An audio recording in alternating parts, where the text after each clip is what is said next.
Todo mundo já ouviu falar da Área 51. É famosa. Aparece em filmes, séries, memes, né? Virou parte da cultura pop. Mas e se eu te dissesse que existe um lugar ainda mais sigiloso? Um local que não aparece em mapas, que não é citado oficialmente e que, segundo alguns relatos, nem deveria existir. Pense na Área 51 como uma cortina de fumaça, uma distração para o público. Hoje nós vamos olhar por trás dessa cortina.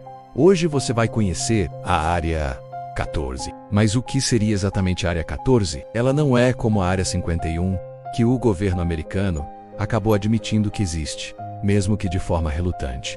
A Área 14 é um fantasma. Ela só é mencionada em sussurros digitais e documentos vazados que somem tão rápido quanto aparecem. São relatos de ex-funcionários militares falando sob anonimato. Fragmentos de informações em fóruns obscuros que são apagados em questão de minutos. Diferente da Área 51, não existe um reconhecimento público, nem mesmo para negar. Não há uma localização oficial, não há imagens de satélite confirmadas, nada. É um vácuo de informação, como dizem por aí.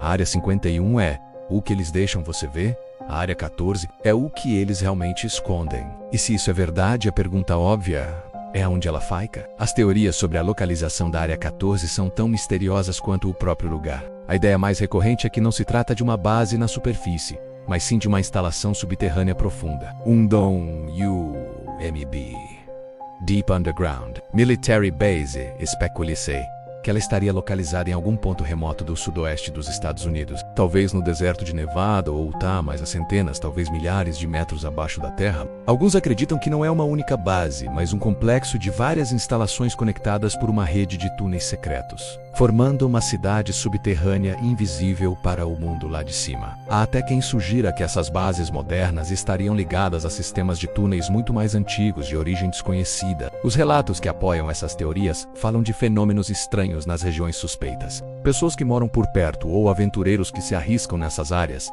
descrevem atividades sísmicas artificiais, pequenos tremores que não seguem padrões naturais. Outros falam sobre uma interferência eletromagnética massiva que faz com que equipamentos eletrônicos, como celulares e GPS, simplesmente parem de funcionar. E o mais intrigante, zonas de exclusão aérea não oficiais, onde drones e pequenas aeronaves perdem o sinal e caem instantaneamente, como se uma parede invisível os desligasse. Tudo isso nos leva à pergunta de $1 milhão.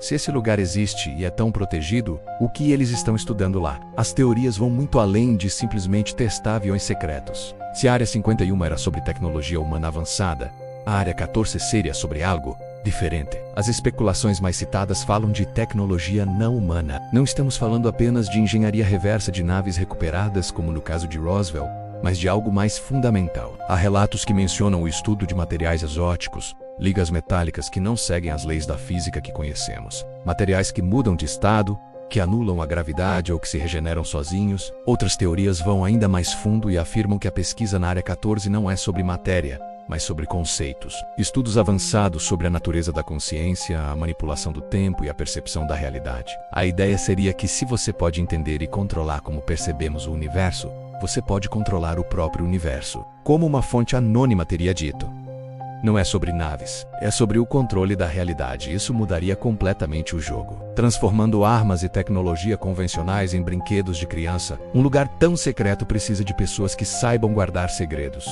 Mas o que acontece quando alguém decide falar? Ao longo dos anos, surgiram supostos ex-técnicos e cientistas que afirmaram ter trabalhado na Área 14. Eles geralmente dão entrevistas anônimas, com a voz distorcida e o rosto na sombra, descrevendo tecnologias e experimentos que parecem ficção científica. Mais comuns ainda são as postagens em fóruns da Deep Web. Alguém aparece e posta um texto detalhado sobre sua suposta experiência, responde algumas perguntas e, em questão de minutos ou horas, a postagem e o perfil do usuário são apagados para sempre. É como se nunca tivessem existido. Muitos pesquisadores que tentaram rastrear essas pessoas notaram um padrão assustador. Suas identidades digitais mudam abruptamente ou simplesmente desaparecem. Perfis em redes sociais são deletados. Registros públicos se tornam inacessíveis. Alguns afirmam que essas pessoas não são eliminadas, mas sim relocalizadas pelo governo, recebendo novas identidades e uma ordem estrita de silêncio eterno. Existe uma frase recorrente que circula entre os que investigam esse assunto. Se você sabe demais, você deixa de existir, seja de forma literal ou figurativa. Isso nos leva a uma última questão. Se tudo isso é tão grandioso, por que quase ninguém fala sobre a Área 14? Por que o foco está sempre na Área 51? A resposta pode ser uma brilhante estratégia de distração, enquanto a Área 51 se torna um ponto turístico, uma piada na internet e tema de documentários de entretenimento. A verdadeira pesquisa, a mais sensível, estaria acontecendo em outro lugar, longe dos holofotes. Na Área 14, a tática do mágico. Ele chama sua atenção para a mão direita, enquanto o verdadeiro truque acontece na esquerda. O controle da narrativa é absoluto. Qualquer menção séria à Área 14 é imediatamente ridicularizada e tratada como uma teoria da conspiração ainda mais maluca que as da Área 51. E quando a ridicularização não funciona, a tática é o silêncio e a negação total. A falta de evidências concretas torna fácil descartar qualquer alegação. Afinal, como provar a existência de um lugar que, por definição, foi projetado para ser indetectável? No fim das contas, talvez a Área 14 não seja um lugar físico no mapa. Talvez seja um conceito, um nível de sigilo tão profundo que o próprio nome é um código para projetos que estão além da nossa compreensão. Mas se ela for real, se existir uma base subterrânea onde os limites da nossa realidade estão sendo reescritos, a pergunta mais importante não é o que existe lá, mas sim porque você nunca deveria saber. E você? O que acha? A Área 14 existe ou é apenas o próximo nível da ficção conspiratória? Deixe a sua opinião aqui nos comentários. Se você curtiu esse mergulho no desconhecido e quer uma parte 2, com mais relatos e evidências, não se esquece de se inscrever no canal e ativar as notificações. Obrigado por assistir e até a próxima.